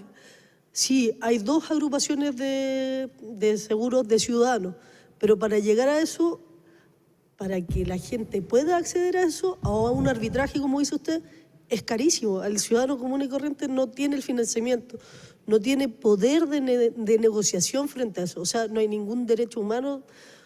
Bueno, lo vimos con el caso de los terremotos. A mí, personalmente, yo manejo el tema porque mi papá me enseñó el tema de cobrarle a los bancos y a un montón de personas que me decían, pero ¿por qué? Porque te corresponde. Tú tienes que reclamarlo, hacerlo. Pero uno, frente a una inmensidad que es una compañía de seguro, es casi imposible. Es David contra Goliat. Sí, bueno, ahí hay un factor que hay algunos países que han avanzado mucho, digamos, y en Latinoamérica particularmente. México tiene un programa especial de mediación y reparación, en el fondo, tanto en materia de familia como incluso en materia penal. Nosotros tenemos aquí una experiencia en materia de droga. En el tema, digamos, lo que pasa es que yo creo que eventualmente podría haber una suerte, digamos, a través de un mediador, más que un arbitraje, en el fondo, de solucionar estos conflictos entre la empresa y el ciudadano. Les comentaba recién a propósito, digamos, de las facultades del CERNAC. Hoy en día el CERNAC tiene esas facultades respecto de las empresas, que va eventualmente a negociar a negociar con la empresa respecto a algún avenimiento que puedan llegar. Esa salida yo creo que son altamente participativas porque muchas veces lo que se judicializa son otros problemas o otros intereses que no son propiamente jurídicos y que tampoco van hacia solucionar el conflicto, sino que van a muchas veces a generar, o cuando se judicializa, lo que muchas veces es para generar una presión que permita negociar, pero negociar en condiciones deficientes. Entonces, eso hay que tener mucho cuidado con este juego que muchas veces hacen los mismos abogados, digamos, que judicializan los temas, los agravan. ¿Por qué? Porque dicen, Para no, que se alargue el juicio. porque se alarga el juicio, o lo agravan, digamos, con una eventuales sanciones penales, digamos, en el fondo, que le dan algún grado de gravedad a la circunstancia para poder presionar, pero en otras condiciones, a una eventual negociación. Bueno, yo creo que yo particularmente creo que soy un gran convencido de que la mediación como etapa previa en materia, por ejemplo, civil, en etapa incluso medioambiental, debiera existir, porque efectivamente, y una mediación regulada en algunos estados, en Estados Unidos, digamos, existe la posibilidad donde está regulado, se sientan los abogados con las partes, muestran sus cartas, eso queda grabado, hay reglas de negociaciones previas, y todo eso, digamos, eventualmente podría... en algunos casos, cuando existe equiparidad y no estas grandes diferencias, podrían solucionarse, digamos, muchos casos, muchos conflictos, ya sea de infracciones o de reparación. Y otra pregunta. Sí, hola, buenas tardes, soy Jimena Orrego. Mi pregunta tiene que ver con los procesos judiciales y específicamente con el rol del juez en el tema de los derechos de los consumidores. Nosotros tenemos una asimetría muy feroz en el proceso, no solamente en la relación consumidor-proveedor, que ya de por sí es asimétrica, sino que en el proceso mismo los jueces muchas veces por desconocimiento, porque no conocen los principios que inspiran la normativa tutelar, se inhiben o dejan finalmente que las partes sean las que resuelvan el conflicto, de tal manera que ellos lo que hacen es adoptar una posición muy pasiva en circunstancias que la ley del consumidor no solo les permite, sino que los obliga a buscar una solución entre las partes tantas veces como ellos lo estimen. Entonces, tenemos un tema ahí jurisdiccional y que me gustaría a mí saber, porque no tenemos las herramientas de mediación, las vamos a tener ahora con la nueva ley del CERNAC, pero todavía no las tenemos, eso va a ser en 6 meses más, vamos a ver cómo quedan los reglamentos, pero el rol del juez, eso es lo que me gustaría preguntar. ¿Cuál es el rol del juez? ¿Cómo lo ven ustedes en materia de defensa de derechos del consumidor? O sea, el rol del juez, en general uno lo puede resumir en el sentido de que tiene que ser un tercero imparcial e independiente. O sea, en primer lugar, el principio básico, digamos, que uno debe resguardar es la independencia judicial. Y la independencia judicial como una garantía del ciudadano. De tal manera que la imparcialidad y la independencia surgen como principios básicos que deben resguardar, deben estar dentro de la esfera del juzgamiento. En el caso de la ley del consumidor, yo tengo una opinión particular, que no es tan particular ya, digamos, porque, sin lugar a duda, nuestro Código Civil, que si bien fue en su tiempo ha sido maravilloso, digamos, y tiene una muy buena reglamentación, está hecho para contratos particulares donde uno podía negociar las condiciones del contrato. Hoy en día, en nuestra sociedad, todos los contratos que celebramos son contratos de adhesión, o sea, con distintas compañías, con los bancos, son todos contratos de adhesión donde yo no tengo ninguna posibilidad de negociar ninguna cláusula, o sea, ni nada, o sea, es simplemente firma o no firma, es que quiero que se modifique esta palabra, no, sabe que no puede, no puede. De tal manera que hoy en día, en materia civil, y aquí Yo quiero agregar otro factor que quizás como sociedad también nos falta, porque uno habla de civil, pero también tenemos que hablar de comercial y mercantil. Entonces, y esa parte de lo comercial y mercantil se desaparece en lo civil, ¿ah? Y quizás debiéramos hablar de tribunales mercantiles y comerciales para sacar esta competencia que hoy en día tienen los tribunales especiales, que son especiales, son los juzgados de policía local, donde está la ley del consumidor, para llevarla, digamos, a la justicia ordinaria. Yo eso es lo primero que haría, digamos, en el fondo, para poder, digamos, darle la real importancia y lo verdaderamente masivo que significa hoy en día lo relativo al consumidor. Y en segundo, la respuesta, sí, sin lugar a duda, el hecho de que hoy en día tengamos un Servicio Nacional del Consumidor, que tengamos la posibilidad de que agrupaciones, que colectividades puedan, y grupos de personas, digamos que ni siquiera colectividades o asociaciones, sino que grupos de personas puedan hacer una demanda colectiva, hoy en día constituye una herramienta eficaz de igualdad, o de adecuada bilateralidad, porque ya esto es un mensaje para los abogados, pero cuando uno habla del principio de bilateralidad no significa, digamos, que uno tenga un derecho a decir A y el otro tenga derecho a decir B, sino que tiene que existir una asimetría respecto del juez.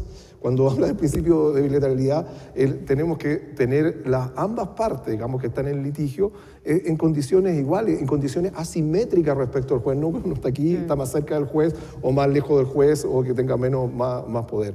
De tal manera, bueno, yo también con eso le reitero la respuesta en el sentido de que este juez efectivamente tiene que ser un árbitro, tiene que ser imparcial y absolutamente independiente. No puede cargarse para un lado o para otro lado, digamos, en el fondo. Esto, digamos, es evidente. O sea, mientras más imparcial, más independiente sea, más garantía para el ciudadano le da su decisión. Anthony, ¿cuál es la situación de los consumidores en España, por ejemplo? Porque aquí, no sé si ha notado, hay una sensación de que, o no sé si los consumidores son o somos vistos como un sector bien vulnerable frente a los abusos y eso no sé si es universal o es un fenómeno que aquí se está empoderando mucho, por lo menos de esa sensación ciudadana que hay.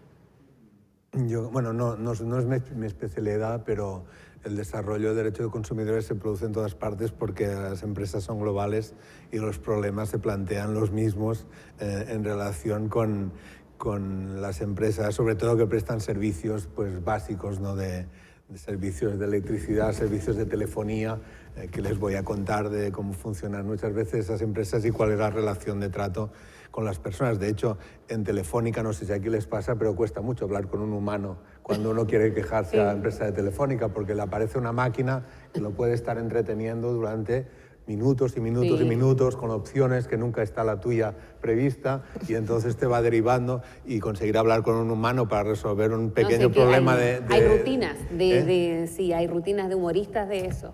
Entonces, esto está pasando en todas partes porque las empresas son las mismas en muchos casos y por tanto trabajan de la misma manera. Es cierto que en consumidores en España se han desarrollado también mecanismos que tienen eficacia de denuncias ante asociaciones de consumidores, que tienen cierta eficacia disuasoria, es decir, cuando la empresa se dirige a un cliente puede, digamos, no hacerle mucho caso, pero cuando es una denuncia que viene de la asociación de consumidores, pues ya se lo toma más en serio porque sabe que esto es un altavoz, ¿no? Y también por vía judicial yo creo que es un terreno que se ha desarrollado mucho. Pero yo, como veo que el tiempo avanza, quería introducir otro tema, que es el de las deficiencias no solo en consumidores, sino en general en el acceso a la justicia, porque a pesar de que en los principios rectores es el tercer pilar, el de acceso a reparación, ya en los principios rectores se desarrolla muy poquito y en los planes nacionales se detecta que se desarrolla muy poquito también. Los planes nacionales dedican mucho espacio a explicar lo que están haciendo los gobiernos, pero no lo que deberían hacer. Entonces, aquí se suscita una cuestión que es una necesidad clara de hacer lo que dicen los principios rectores, y eso corresponde a los estados, que es eliminar obstáculos para el acceso a la justicia. Y eliminar obstáculos, hay muchos estudios en los últimos 10 años, tanto académicos como no académicos, que tienen perfectamente inventariados los obstáculos. O sea, se conocen los obstáculos que hay para el acceso a la justicia en materia civil, en materia penal, y además aquí hay que tener un elemento también en cuenta, y es que desde el punto de vista de las víctimas lo normal es que pudieran recurrir a la justicia en su país, que es donde se produce el daño, pero en muchos casos en su país no están los mecanismos, o la legislación no es adecuada para proteger sus derechos, o la vía no es adecuada, o los tribunales no son fiables. Es decir, hay muchas situaciones que hacen que las víctimas pretendan o busquen vías de reclamación ante las matrices de las grandes empresas en los países de origen. Entonces eso introduce todavía una serie de dificultades mayores, ¿no? Por ejemplo, en vía civil, por dar una lista, no me entretengo a explicarlos porque lo van a ver muy claro. El primer problema, competencia sobre la empresa. ¿Cuáles son los criterios de competencia sobre la empresa de un tribunal civil? ¿Esa competencia se extiende a las filiales o no? Si no se extiende, entonces tenemos el problema del levantamiento de velo que nos mete en unas dinámicas horribles y difíciles de poder llegar a demandar a una filial ante un tribunal. En el sistema anglosajón lo tienen un poco más fácil porque tienen el principio del deber de cuidado, a partir del cual se establece como una obligación de la empresa cuidar de lo que hacen sus filiales, y por ahí hay una vía más fácil. Por tanto, competencia sobre la empresa, legitimación. ¿Quién tiene legitimación para presentar una demanda civil? Puede ser individual o puede ser también colectiva. ¿En qué condiciones? ¿Para qué? ¿Para todos? ¿Solo para consumidores, por ejemplo, como pasa en algunos países?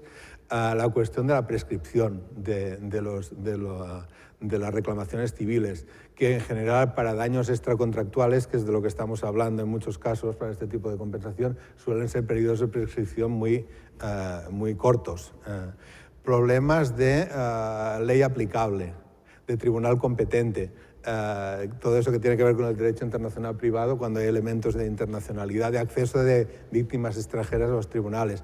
Luego están los problemas menos jurídicos, pero demoledores para el que pretende litigar, que tiene que ver con el coste económico del proceso, con lo que puede durar, con el coste emocional del proceso, con las dificultades de si hay que traducir documentos de pruebas, si hay que presentar informes de peritos que además deban estar traducidos según donde se pretende, si se requiere otro tipo de agentes como procuradores o otro tipo de agentes que algunos países se exigen. Todo eso son dificultades que muchas de ellas se pueden resolver. El tema de los costes, evidentemente, del pago de costas si uno pierde la demanda, que como rige en muchos casos, los problemas de la justicia gratuita, que no se garantiza siempre en igualdad de condiciones.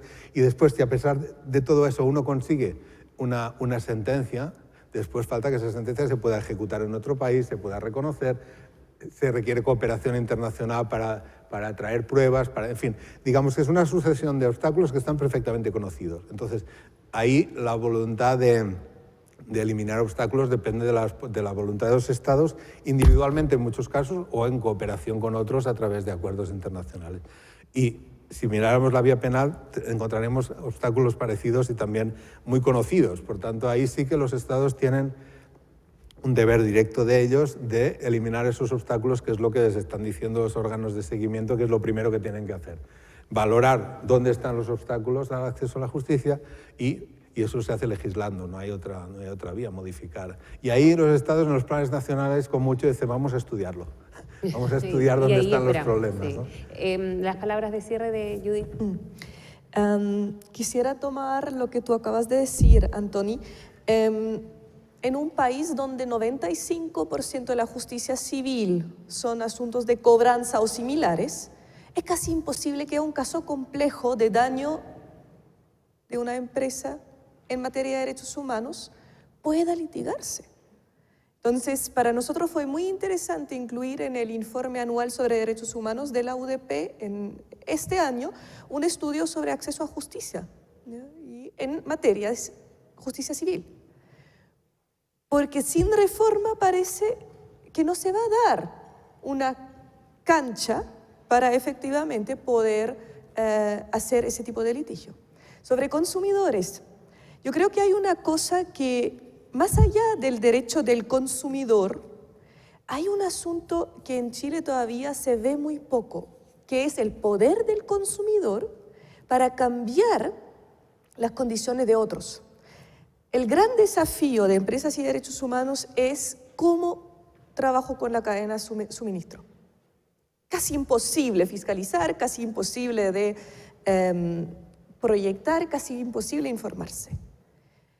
Pero en los productos que tienen consumidores humanos, como nosotros, el consumidor tiene un poder muy grande si se organiza. Nike, Nestlé, muchas empresas, ¿ya?, que tienen ese tipo de, digamos, grandes masas de consumidores en distintos países, si logran organizarse, esos consumidores cambian las condiciones laborales, las condiciones ambientales donde se produce, cambian en países donde nunca hubieran llegado de otra forma, ni con la solución de todos estos desafíos de la justicia extraterritorial. Entonces allí el informarse cómo puedo proteger a través de mi derecho de consumidora los derechos de los demás, yo creo que es un debate que tenemos muy pendiente. Y finalmente mencionar como una de las experiencias potencialmente positivas que identificamos en el estudio Línea Base y en las recomendaciones que están en otro documento, que también están en la página web del centro, alentamos profundizar, son los acuerdos de preinversión que maneja el Consejo de Producción Limpia, ¿ya?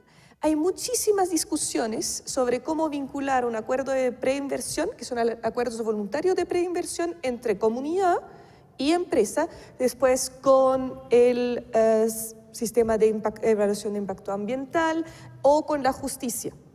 Efectivamente es necesario tener esas discusiones, pero si estos acuerdos, si existen dos hasta ahora, uno en Vallenar y uno en Río Bueno, si estos acuerdos pueden ser instancias de mediación donde a través del Consejo de Producción Limpia el Estado apoya, garantizara una igualdad de armas y garantizara, y eso es la parte que quisiera destacar, garantizara que estos acuerdos no violen derechos humanos en sí y garanticen un piso mínimo, si el Consejo de Producción Limpia se tomara este papel, yo creo que podríamos tener buenos acuerdos de preinversión y podríamos tener acuerdos que son posteriormente compatibles con una declaración de impacto ambiental, con una evaluación de impacto ambiental, ¿ya?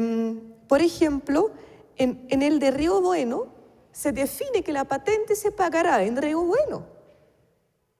Es una revolución para estándares chilenos donde las patentes principalmente se pagan en Santiago porque ahí están las matrices. Alejandro. Estamos Estamos finalizando. ¿Alguien alguna pregunta para acercar el micrófono mientras? Y ahí Alejandro y después palabras finales también del público. La justicia que nosotros tenemos hoy en día, y es una justicia occidental, no es una crítica a la justicia chilena, sino que es un sistema de justicia occidental. Cuando hablamos de acceso a la justicia, estamos necesariamente hablando de una justicia reactiva o reparativa. Punto uno. Y en segundo lugar, una segunda crítica que uno le puede hacer es una justicia parcializada. O sea, ¿qué significa eso? Que solamente del punto de vista médico es como que, mire señor, a usted le duele la cabeza, entonces le voy a dar un dolor de cabeza, una pastilla para el dolor de cabeza. Pero quizás sus problemas no son de cabeza, son de carácter emocional, son de carácter económico, o son de carácter familiar. Hay diferentes, no se toma la integridad de la dificultad. Son dos críticas. ¿De qué manera? Yo creo que hay, ¿de qué manera no llegar a la justicia reparativa o reactiva? Es con derecho a la información, con derecho a la prevención y participación. No me quiero alargar en esos temas, solamente enunciarlo, porque yo creo que quizás por ahí va la clave respecto de que los casos, obviamente, de esta justicia sea ya, entre comillas, extemporánea, porque solamente va a reparar y va a suerte como una reacción. Y una segunda solución, además de la información, prevención y participación, y que dice relación con el tema de la participación, es los sistemas alternativos de resolución de conflictos. Yo creo que nuestra sociedad debiera trabajar en ese aspecto, porque el conflicto ya no necesariamente se ve puntualizado, sino que en esta conversación, en esta mediación, eventualmente en este arbitraje se pueden agrupar otros elementos, otros intereses que muchas veces no surgen en la parte judicial, no surgen o se encubren en la parte judicial. Ustedes saben que el derecho es la imagen de un interés. en el fondo. El derecho es una imagen de simplemente el interés. Siempre hay un interés, ¿ah? Y el derecho trata de traducirlo o lo reduce ese interés. De tal manera que en esta salida alternativa de conflicto y la solución alternativa, uno, ¿qué es lo que hace aparecer? Pone el interés sobre el derecho. Y eso es sumamente atractivo para solucionar los conflictos. Y yo nuevamente quiero dejar una visión. Cuando nosotros hablamos de derecho y empresa, nuevamente yo no quiero generar esta dualidad. Yo creo que sí debemos generarlo de la mirada de los derechos sociales, económicos, culturales, del desarrollo y del progreso, digamos, como ciudadano, como país, como sociedad.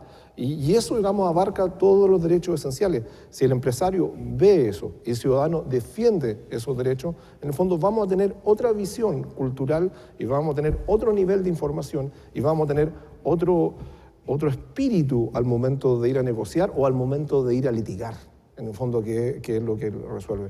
De la manera que yo quiero quedarme con eso, digamos, para dar una visión general del tema. Y la última pregunta. El consumidor, desde su punto de vista, ¿no cree que hay un poco de falta de voluntad política del legislador o de la autoridad competente de dotar de mayores potestades, por ejemplo, al CERNAC, comparándolo con la antigua Dirección de Industria y Comercio, como la de INCO? Sí, yo tuve una experiencia, en este caso en Suiza, digamos, no se lo voy a replicar, pero a las instituciones, en el fondo, y uno en las sociedades, se le da mayores derechos y mayores responsabilidades, mayores facultades, mientras más uno confía en esas instituciones. Quiero recalcar, en el caso del CERNAC, si ustedes vieron recién con la reforma legislativa, lo que hay ahí es un aumento de confianza en el CERNAC. ¿Por qué? Porque, por lo que se ha visto, sí ha funcionado bien. El ciudadano tiene acceso al CERNAC. El ciudadano ve, digamos, que el CERNAC llama a la empresa y que le comunican rápidamente el resultado. La posibilidad, incluso que a muchos abogados nos parece extraño, que el CERNAC fije montos de indemnización, en el fondo. Uno dice, uy, pero si eso es labor jurisdiccional, eso le corresponde a los jueces. No, porque le estamos dando confianza.